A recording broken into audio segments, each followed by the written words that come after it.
Shalom saudara, kita kembali mengikuti Abam. Ini episode 871. Kita dari sini melayani saudara, saya dengan Bapak Pendeta Dr. Yehuda. Mari Pak kita mulai. Yang pertama Pak, dari seorang perempuan berusia 60 tahun, menikah tinggal di Yogyakarta. Ini bukan pertanyaan, sebuah kesaksian Pak.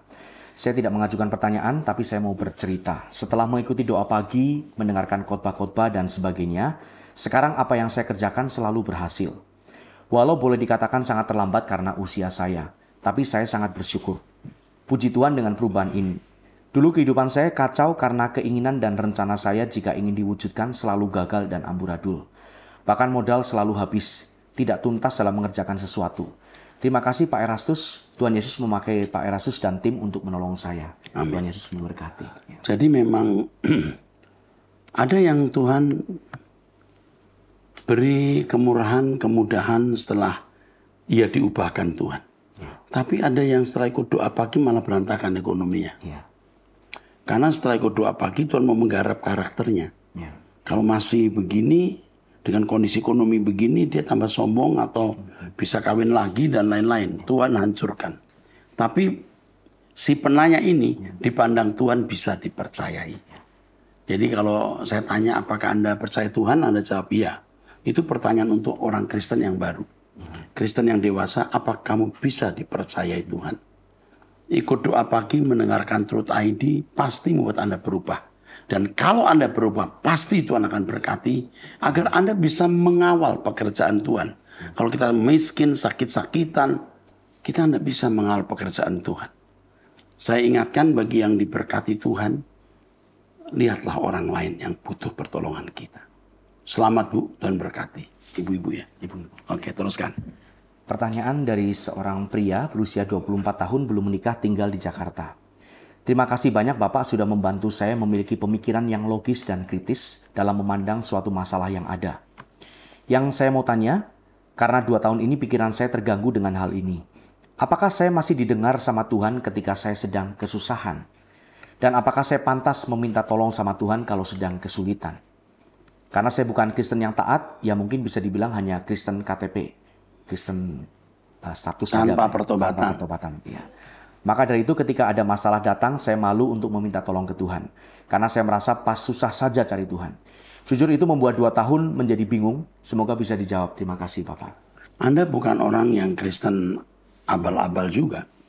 Kalau abal-abal Anda tidak bisa mengatakan ini.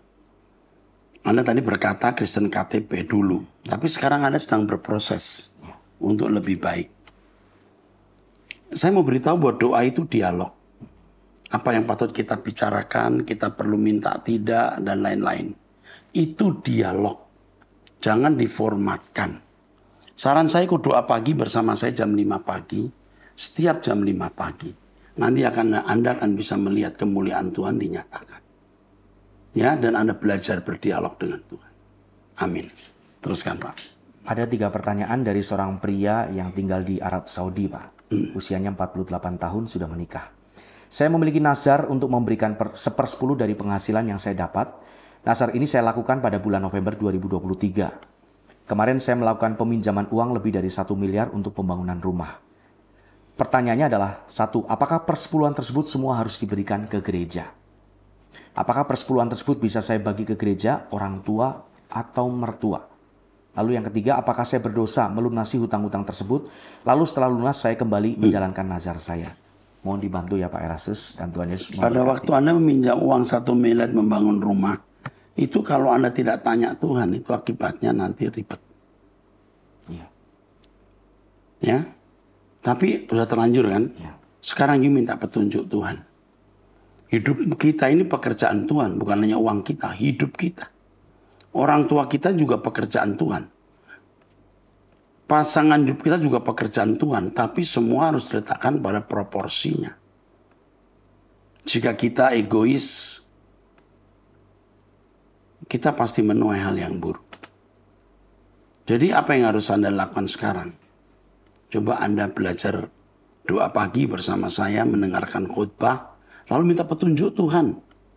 Jangan hitung-hitungan 10%. Nanti kalau sudah hutang kebayar, saya baru memberikan perpuluhan. Wah, Anda celaka itu. Gereja tidak boleh memaksa jemaat memberikan perpuluhan. Seluruh hidup kita itu milik Tuhan. Kita harus mengelola milik Tuhan as a manager, not the owner. Bukan sembarangan kita mau utang duit, bangun rumah atau kemana. Semua harus di dalam kehendak, kontrol, dan rencana Allah. Anda punya niat baik. Anda orang yang mulai belajar takut akan Allah. Tapi Anda masih memiliki kewajaran hidup. Saya tidak bisa menasihati panjang lebar kecuali Anda ikut doa pagi dengan saya. Mendengarkan khotbah saya di Truth ID, nanti Anda baru memiliki kecerdasan rohani. Jadi saya tidak mau bicara soal persepuluhan karena itu untuk bangsa Israel. Bagi kita, seluruh hidup kita milik Tuhan. Bagaimana pimpinan Roh Kudus. Kita harus buat apa dengan harta yang kita miliki, yang Tuhan percayakan kepada kita. Everything we have belongs to God. Betul? All things we have belongs to God. Semua yang kita miliki milik Tuhan. Nah itu saja. Kelolalah. Kalau Tuhan berkata, bangun rumah orang tuamu atau bangun rumah untuk istrimu. Nggak salah. Nggak keliru. Tapi kalau tidak dalam rencana Tuhan, jadi salah. Oke, Tuhan memberkati. Teruskan. Berikutnya pertanyaan dari seorang pria berusia 56 tahun tinggal di Kendari. Bagaimana jalan terbaik untuk membentuk atau mendirikan sekolah PAUD yang terbaik? Oh, ini harus mendapat pembinaan ya. Harus tolong nanti dibina. Karena kami juga membuat PAUD di beberapa tempat. Itu studi kelayakan, studi lapangan, ya, berapa luas tanah dimiliki, lalu lingkungan, siapa murid-muridnya. Kalau di sekitarnya tidak ada orang atau kurang arah, orang jangan buat. Gitu ya. Di situ ada orang Kristen Pak, 3 keluarga. Yang 30 orang non-Kristen ya. Anda buat PAUD, kalau PAUD Kristen nggak ada yang masuk mungkin. Tapi kalau PAUD untuk semua agama bisa. Tapi apa itu kehendak Tuhan? Oke. Tidak bisa jawab. Karena saya harus tahu semua lingkungan, lokasi, dan lain-lain. Oke, teruskan. Berikutnya dari seorang perempuan berusia 23 tahun, belum menikah, tinggal di Bali. Selamat siang Pak Pendeta, saya ingin meminta arahan Pak Pendeta. Orang tua saya adalah orang tua yang baik dan bertanggung jawab kepada anak-anaknya, akan tetapi saya memiliki kepahitan terhadap kedua orang tua. Kepahitan ini sangat memengaruhi sifat saya, cara saya berbicara dan bersikap kepada orang lain, keegoisan dan kata-kata yang kasar. Beberapa bulan ini saya bergumul ingin sekali rasanya menghubungi ibu untuk meminta maaf dan menyampaikan semua kepahitan saya terhadap ibu saya. Tapi saya takut jika itu akan menyakiti ibu saya, apalagi ibu orang yang suka overthinking. Saya takut jika saya mengungkapkan tentang kepahitan saya terhadap beliau itu akan menyakiti beliau dan membuat beliau merasa bersalah. Sebaiknya saya bagaimana Pak Pendeta? Sebaiknya kamu nggak ngomong kamu pernah kepahitan. Yang penting kamu rubah sikap hidupmu kepada orang tua. Jangan cerita kamu pernah kepahitan. Tapi rubah sikap hidupmu. Itu saja. Ya. Oke, teruskan. Ya, sudah terjawab Pak pertanyaannya. Terima kasih Pak Pendeta. Saya sangat merasa bersyukur apabila Pendeta membaca pesan saya dan memberi saya arahan. Ya. Jangan cerita kepada orang tuamu. Tapi rubah hidupmu. Jangan minta maaf. Tapi sikap hidupmu yang kamu rubah. Itu bukti atau wujud permintaan maafmu. Tidak usah diucapkan, dilakukan. Oke, teruskan. Selanjutnya dari seorang pria berusia 30 tahun, menikah memiliki 1 orang anak, karyawan swasta tinggal di Serang, Banten. Iya. Shalom Om Eras dan seluruh tim Abam yang diberkati Tuhan. Saya ingin bertanya, saya sudah lama punya kerinduan untuk melayani di bidang konseling dan pendoa untuk orang-orang sakit. Alasannya karena saya tahu rasanya berada di posisi orang yang sedang membutuhkan dukungan, membutuhkan bantuan doa. Karena saya pernah berada dalam posisi itu Pak. Namun karena kebaikan Tuhan, Tuhan mampukan saya untuk bisa keluar dari itu semua. Tapi di luar sana masih banyak orang tidak bisa keluar dari pergumulannya. Masih banyak orang yang membutuhkan sekali bantuan doa. Saya tahu betul Pak rasanya saat ada masalah tidak ada orang yang peduli. Saya juga tahu betul bagaimana rasanya di saat anak, orang tua, pasangan atau orang terdekat jatuh sakit. Namun dengan hadirnya orang yang menemani dan mendoakan dapat menguatkan orang yang sedang sakit itu beserta keluarganya yang bersedih dan mengharapkan mujizat Tuhan menjadi percaya kepada janji Tuhan. Saya sangat ingin melayani di situ, tapi saya bingung harus bagaimana dan mulai dari mana. Saya tanya kepada gembala saya, namun tidak ada kejelasan. Semoga Om Eras berkenan menjawabnya. Terima kasih banyak, Tuhan memberkati Om Eras, keluarga, dan tim Abang. Gini. Hati kamu udah bagus. Beban kamu juga bagus. Sekarang tinggal berdoa. Apa yang harus kamu lakukan? Jangan bergantung kepada pendeta dan jangan menunggu jawaban dari dia. Ada jawaban dari Tuhan. Jangan sampai Anda ketemu pendeta yang hanya mau memanfaatkan potensi Anda, tapi tidak sungguh-sungguh mau menolong orang, hanya menambah jumlah anggota gereja. Sekarang yang Anda lakukan sekarang adalah hanya tanya Tuhan apa yang harus kamu lakukan. Di mana dia tinggalnya? Tinggalnya di Serang, Banten. Serang ya? Ya. Pasti ada pekerjaan Tuhan yang Tuhan akan percayakan kepadamu. Abam yang kami lakukan hari ini bagian dari kepedulian kita terhadap orang. Bukan hanya menjawab pertanyaan, tapi juga menolong mereka yang dalam kesulitan. Dan pasti Tuhan akan memberi petunjuk kepada Anda apa yang harus Anda lakukan. Ya, Anda orang baik. Jangan lepas dari Truth ID dan jangan lepas dari doa pagi. Tuhan berkati. Berikutnya dari seorang perempuan berusia 49 tahun, menikah tinggal di Bali. Tentang anak saya yang berteman atau berpacaran, beda ras, beda keyakinan. Anak saya juga baru kehilangan pekerjaan online yang sudah 1 tahun, hanya karena kesalahan kecil dan tidak dikasih kesempatan. Padahal anak saya sudah berusaha kerja dengan baik. Selain itu, anak saya juga bisa tiba-tiba kehilangan teman-teman di kampusnya. Kenapa ya Pak? Jadi dia sering sedih dan stres. Terima kasih, Tuhan Yesus memberkati. Kita tidak bisa menjawab dengan mudah. Pasti ada kausalitasnya. Ya, pasti ada penyebabnya mengapa. Terus, ya pertanyaan yang kedua, untuk teman yang berbeda agama, dia siap mundur kalau kami minta. Harus disuruh minta mundur. Jangan pacaran dengan orang yang tidak seiman. Ibu kurang tegas. Katakan jangan, tidak. Oke? Teruskan. Tapi anak saya bisa histeris takut kehilangan teman katanya. Jadi saya terpaksa memberi izin untuk berteman. Iya. Anda takut anak Anda histeris, tapi Anda tidak takut kalau anak Anda lebih hancur. Harus dikasih tahu bahwa Anda tidak setuju dengan hubungan ini. Anda kurang percaya Tuhan yang bisa menghandle semua. Ya, sampaikan bahwa Anda tidak setuju.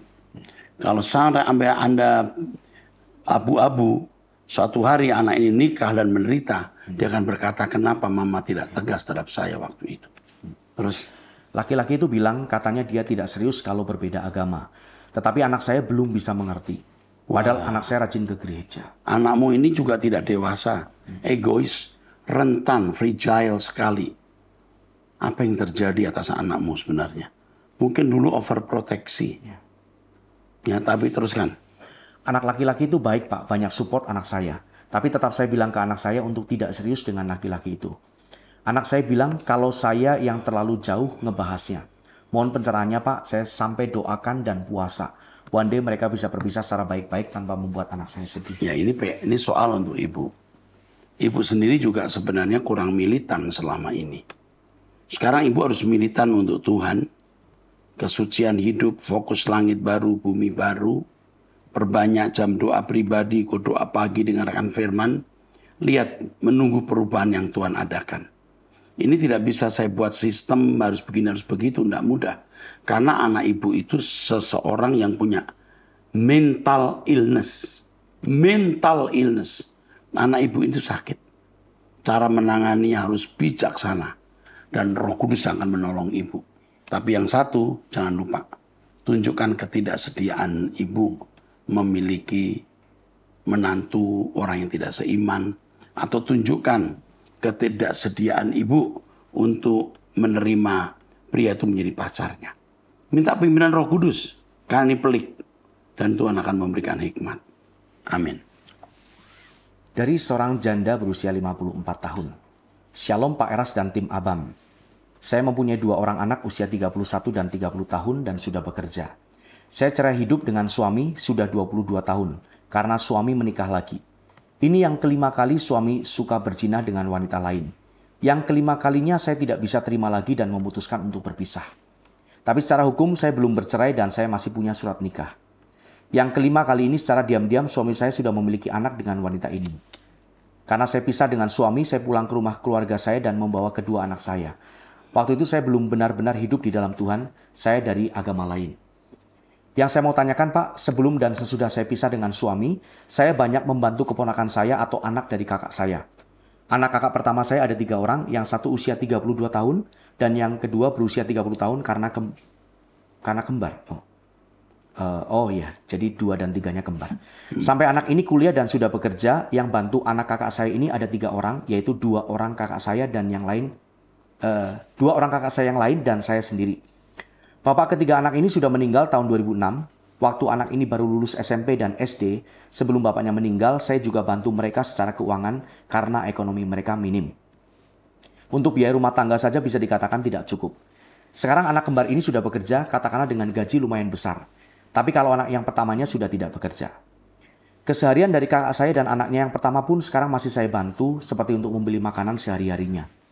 Padahal kakak saya bekerja di salon yang saya buka dan per bulannya mendapatkan gaji. Tapi entah apa yang ada di pikiran anak yang kembar ini. Mereka sudah bekerja tapi tidak pernah traktir kita. Kedua kakak saya dan saya yang bantu dia sampai kuliah dan lulus tidak pernah ditraktir makan. Seperak pun kami belum pernah ditraktir, pelitnya minta ampun. Pernah satu kali dia bicara dengan kakaknya, katanya kalau dia traktir nanti jadi kebiasaan minta traktir mulu. Terus? Karena kakak saya yang kedua ini suka jahil, suka bilang, ayo dong bayarin kita makan. Waktu kita lagi makan bareng dia tetap nggak mau bayar.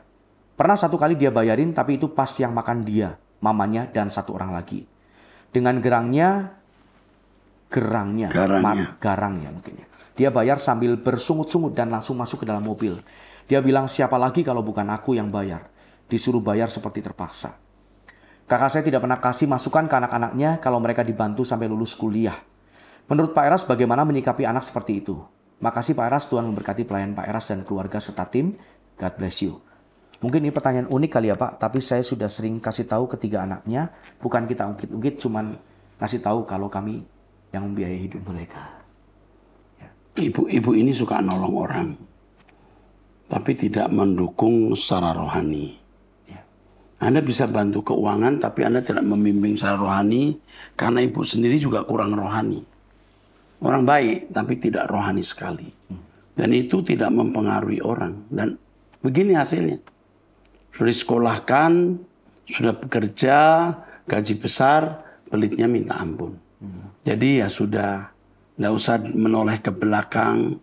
Dia tidak terima kasih ya enggak apa-apa. Jangan sekali-kali minta traktir makan. Apalagi minta uang bantuan dan lain-lain. Traktir makan saja tidak. Manusia-manusia seperti ini, manusia yang tidak tahu budi. Tidak tahu budi baik. Orang baik belum tentu tahu budi. Tapi kalau orang tidak tahu budi itu orang jahat biasanya. Orang begini punya ketegaan tinggi. Jadi saran saya adalah, you cari Tuhan.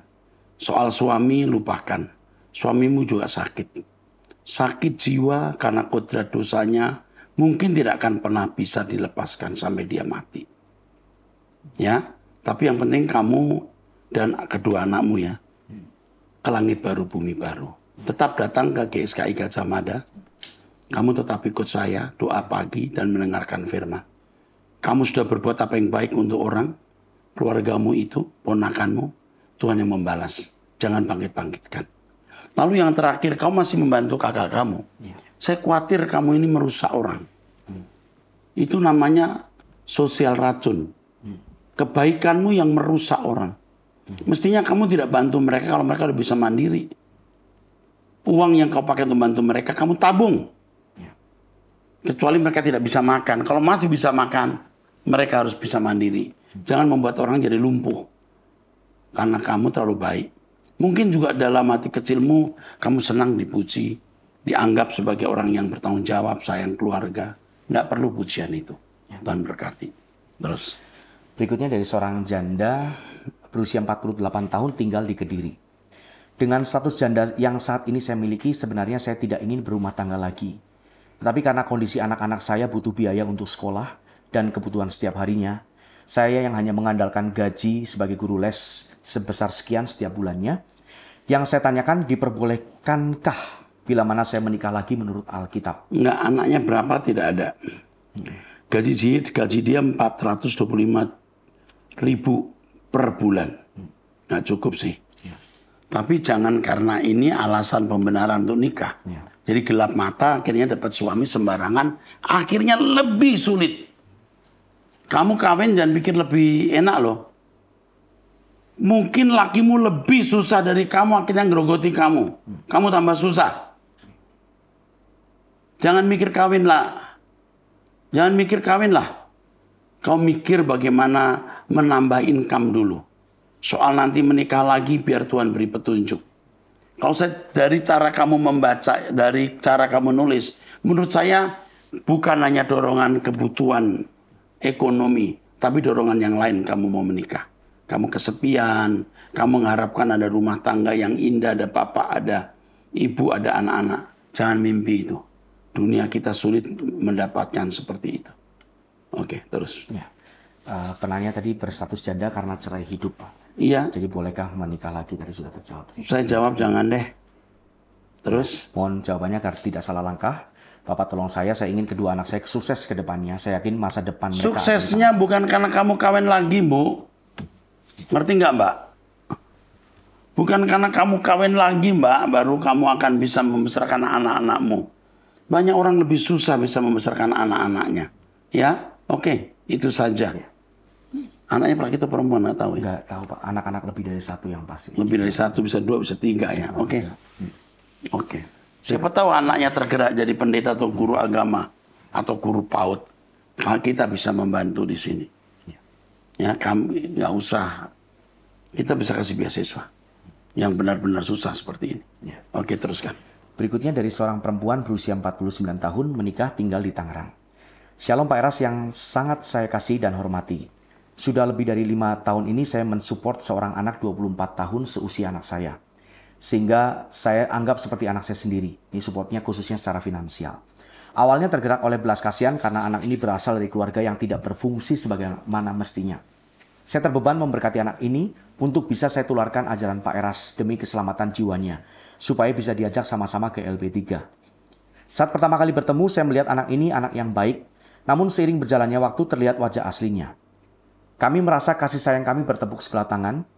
Kami menganggapnya sebagai keluarga, tapi tidak sebaliknya. Trauma atau luka batin akibat salah asuh diabaikan, kekerasan, bully dari keluarga atau orang di sekitarnya dulu, membentuknya menjadi pribadi dengan karakter buruk, seperti suka berpikir negatif, egois, keras kepala, merasa yang paling benar, munafik, tidak jujur, tak dapat dipercaya, tidak tahu berterima kasih, dan seenaknya. Selama berhubungan dengan anak itu membuat saya tertekan, komunikasi sering tidak nyambung. Jika salah bicara sedikit dan tidak mengabulkan keinginannya, bisa membuatnya tersinggung, marah, berkata kasar dengan sikap dan kelakuan yang tidak patut sebagai seorang anak terhadap orang tua. Sulit sekali menyampaikan kebenaran kepadanya seakan terpental atau sia-sia. Karena sering dimaknai salah dan malah membuatnya tersinggung, sehingga ujungnya malah jadi ribut. Yang tak sesuai dengan pandangannya dan ajaran pendeta di gerejanya dianggap beda value, sehingga ditolaknya mentah-mentah. Yang ingin saya tanyakan, jika orang yang ingin kita selamatkan untuk jadi profil ideal seperti yang Allah kehendaki, tapi cara berpikir dan karakter buruknya sulit diubah, sulit menerima kebenaran, apakah tetap harus kita bantu, Pak? Jika tidak kita bantu, apakah itu artinya kita tidak rela kehilangan nyawa? Jika tidak kita bantu, akankah membuat anak ini terhilang? Di sisi lain, saya kasihan melihat keadaannya yang masih labil, karakternya yang masih berantakan, berharap anak itu bisa pulih dari luka batinnya dan berubah. Segala cara sudah saya upayakan, dengan cara lembut dan sabar malah diremehkan, direndahkan. Dengan cara tegas dia justru semakin keras dan kasar, jadi serba salah. Bingung harus bagaimana. Karakternya yang tak kunjung berubah menimbulkan keraguan, jangan-jangan selama ini saya salah, telah menolong orang yang salah. Jangan-jangan jika saya bantu terus malah akan membuat anak itu jadi rusak dan membahayakan. Mungkin dengan tidak membantunya malah justru membantunya untuk hidup lebih benar, lebih dekat dan bergantung kepada Tuhan. Menurut Pak Eras, apa yang harus saya lakukan? Apakah terus berhubungan dan tetap bantu meski sering melukai kita dengan kata-kata kasar, dengan sikap dan kelakuannya yang tidak patut? Jika terus berhubungan, bagaimana seharusnya saya bersikap? Atau lebih baik saya mundur demi terciptanya kedamaian? Jika mundur, bagaimana cara menyampaikannya tanpa melukai? Ini orang tidak tahu diri. Justru dia tidak kenal siapa dirinya. Kebaikan dari ibu ini malah merusak dia sebenarnya. Satu kalimat yang penting kamu dengar. Tidak semua bisa kita kerjakan. Ada bagian yang harus kita penuhi, tapi ada bagian yang bukan kita. Mungkin kamu sudah penuhi bagianmu. Kalau saya menilai, sudah cukup kamu berbuat kebaikan.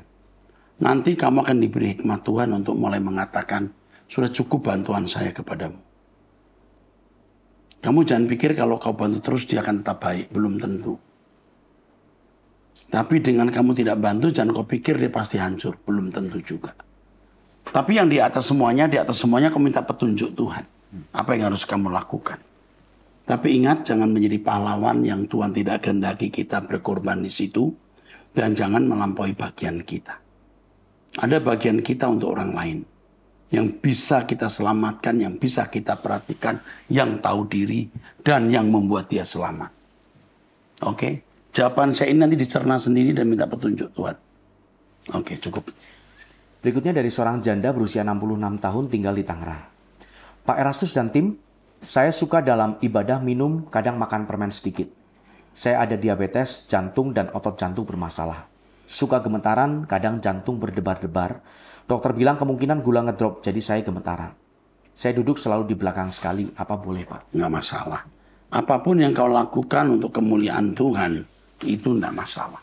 Dengan keadaan diabetes dan lain-lain, nggak masalah. Ya, kamu lakukan itu. Oke, teruskan. Dari seorang pria berusia 70 tahun, menikah tinggal di Jakarta Timur. Shalom Bapak Pendeta Dr. Erastus, selamat menjelang Natal Pak. Salam kenal, maaf mau tanya Pak, boleh tidak saya membungakan uang untuk modal usaha? Terima kasih sebelumnya Tuhan Yesus. Yang pertama, membungakan uang di luar aktivitas bank itu melanggar hukum. Satu. Yang kedua, mungkin pakai cara lain untuk bisa mendapatkan penghasilan.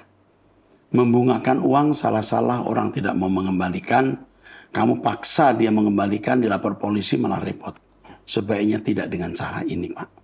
Oke, teruskan. Terakhir mungkin. Ya, terakhir, Pak. Dari seorang pria berusia 41 tahun, menikah tinggal di Bandung. Kapan ada GSKI cabang Bandung, Pak? Terima kasih. Saya kira sudah ada ya. Mungkin perlu diberitahu. Nanti akan diberitahu, dihubungi ya. Oke, saya kira cukup di episode ini. Kita ketemu di episode akan datang. Tuhan memberkati. Sampai jumpa.